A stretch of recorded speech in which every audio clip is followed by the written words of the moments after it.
Essa é a segunda apresentação. Eu agradeço o convite, agradeço principalmente estar dividindo essa mesa com o meu colega Maurício Mata e ter a honra também de ter os nossos outros colaboradores do GOAL e também do INPE na mesma sessão sobre oceanos e criosfera. A gente vai falar na minha apresentação sobre os estudos que o Centro de Estudos de Interação Oceano-Atmosfera do INST Criosfera, que é coordenado por mim, tem como vice-coordenador o Dr. Luciano Pezzi, que falará a seguir. Eu pertenço à divisão de modelagem numérica do sistema terrestre do INPE, sediado em Cachoeira Paulista, no que era até há pouco tempo atrás conhecido como Centro de Previsão do Tempo e Estudos Climáticos do INPE. Esse centro é um centro hoje virtual, da mesma forma que o INCT, e todos os seus servidores trabalham nas outras divisões já mais novas que o INPE tem desde o final do ano passado. Eu gostaria de começar a palestra falando, sobre um modo de variabilidade climática que é muito conhecido de todos nós aqui, que é o El Niño Oscilação Sul, né? O Enos, cuja fase positiva é conhecida como El Niño, a fase negativa conhecida como Laninha. Esse é um fenômeno climático de variabilidade não muito bem definido do ponto de vista temporal, mas um modo tão importante que foi um dos primeiros modos estudados da variabilidade climática natural mundial, que tem basicamente teleconexões com outras regiões do mundo fora da sua região de influência primária, que é o Oceano Pacífico Tropical. Então,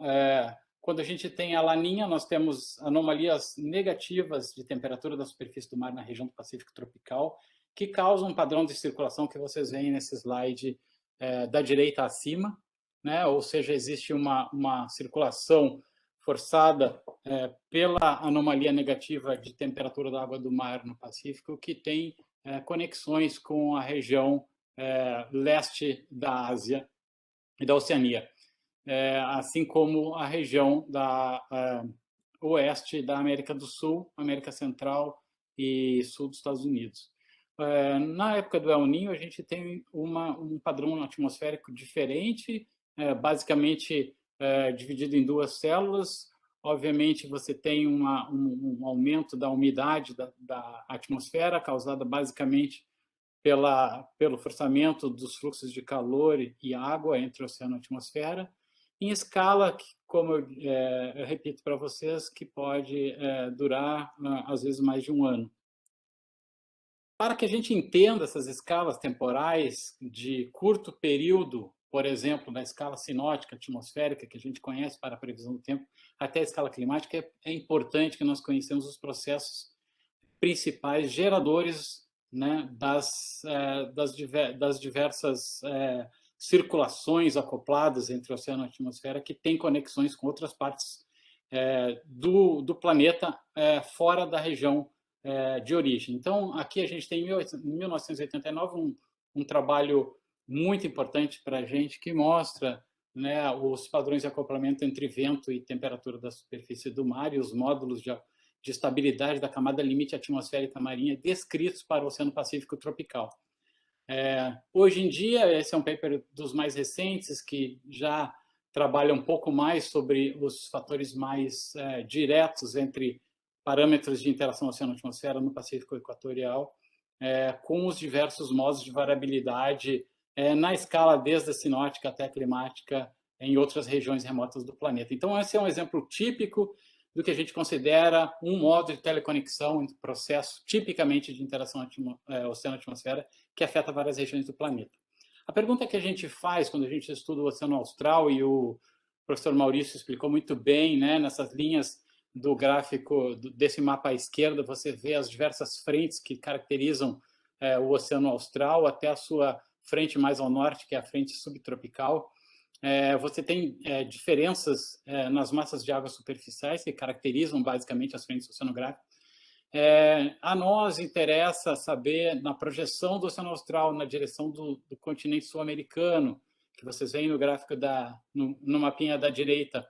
como essa língua verde, que seria basicamente uma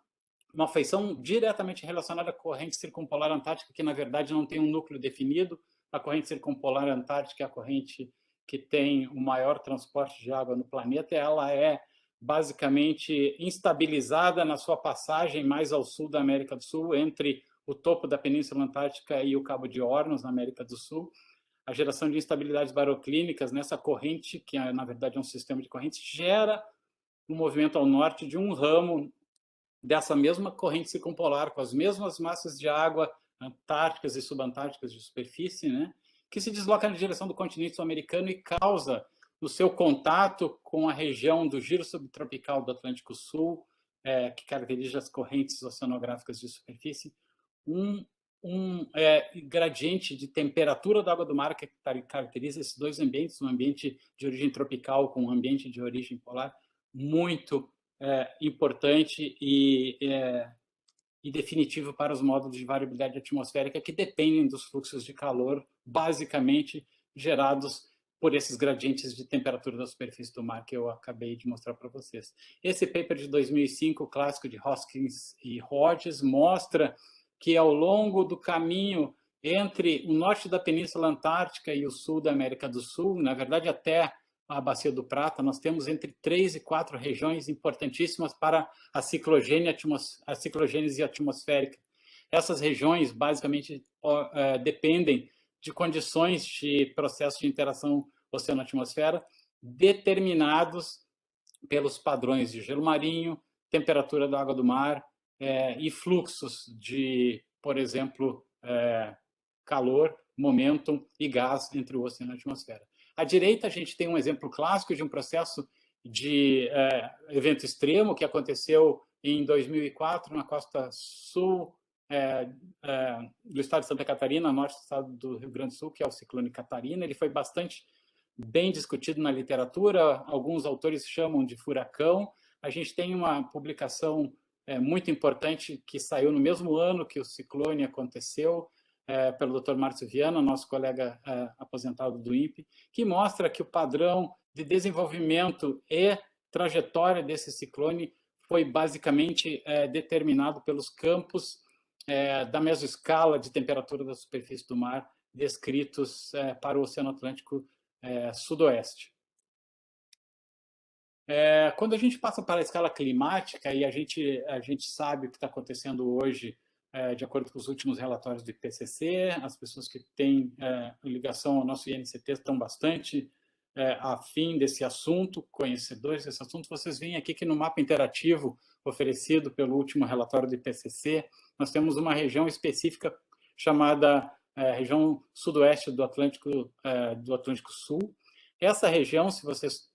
olharem bem, existe um quadradinho aqui mais escuro. Espera-se, nessas projeções atuais e futuras, que essa região, basicamente centrada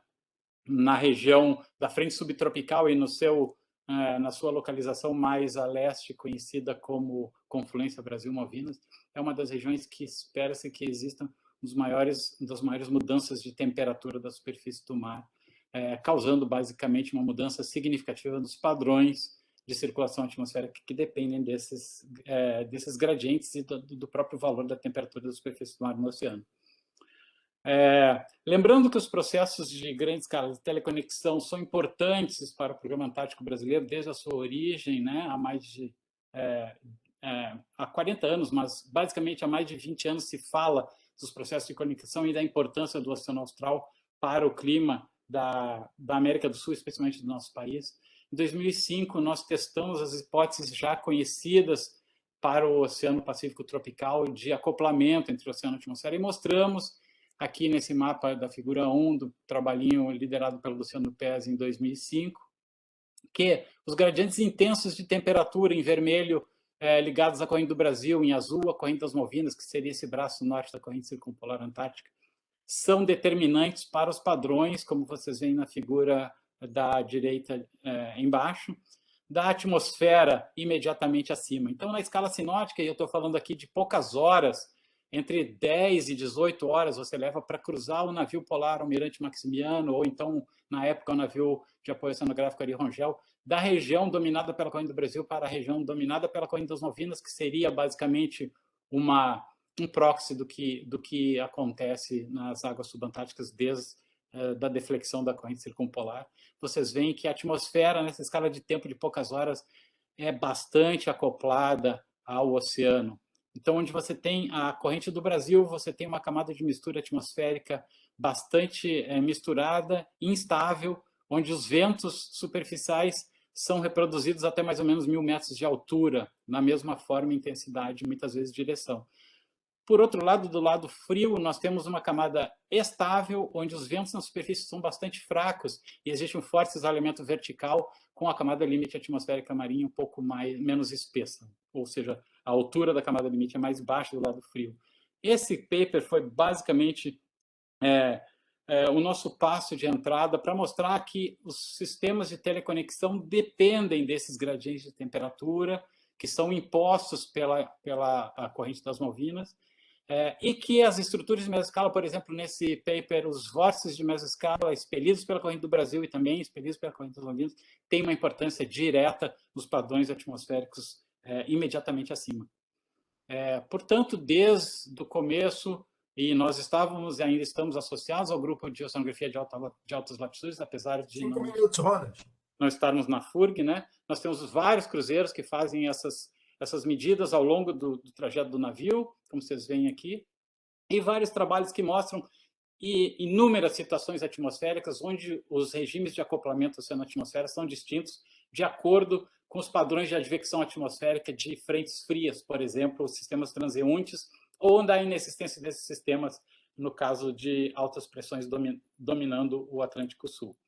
Nós também temos vários trabalhos mostrando a importância da utilização de animais marinhos, como o Dr. Maurício acabou de falar, né, como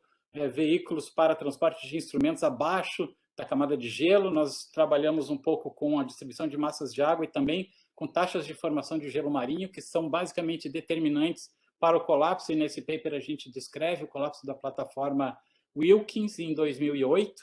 né, na região oeste da Península Antártica.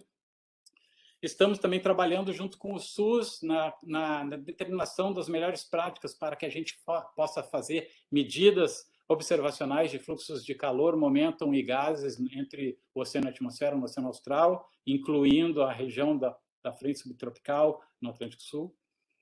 Vários trabalhos mostram a importância dessas medidas in situ, né, e da modulação da camada limite atmosférica marinha, leia-se massas de ar, que circundam no Oceano Atlântico provenientes de mais altas latitudes na direção do continente sul-americano.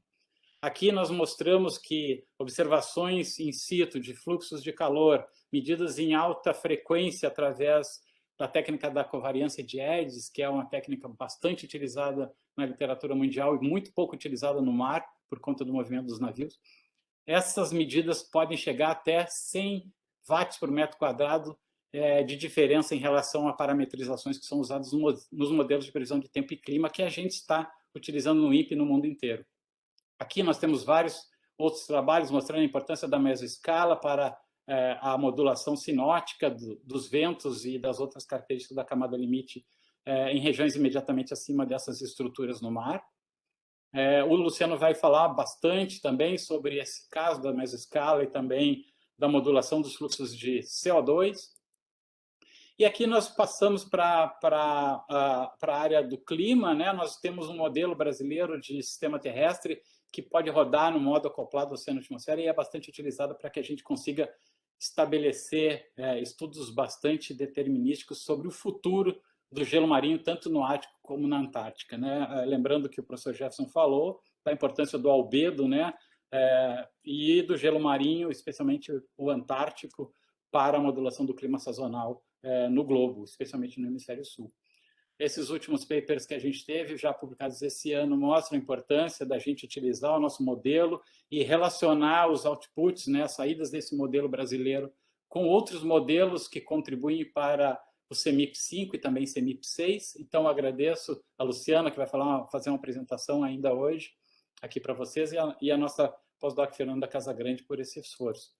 Agradeço a todos, lembro que tenho grande orgulho de fazer parte do GOAL desde o início, apesar de não ser um servidor da FURG, me sinto em casa naquela universidade e acho que o INPE mudou nesse tempo todo. Nós temos agora uma estrutura montada dentro do ex-CPTEC, que tem ativamente um grupo de oceanos e criosfera que é derivado dos esforços do INCT. Muito obrigado.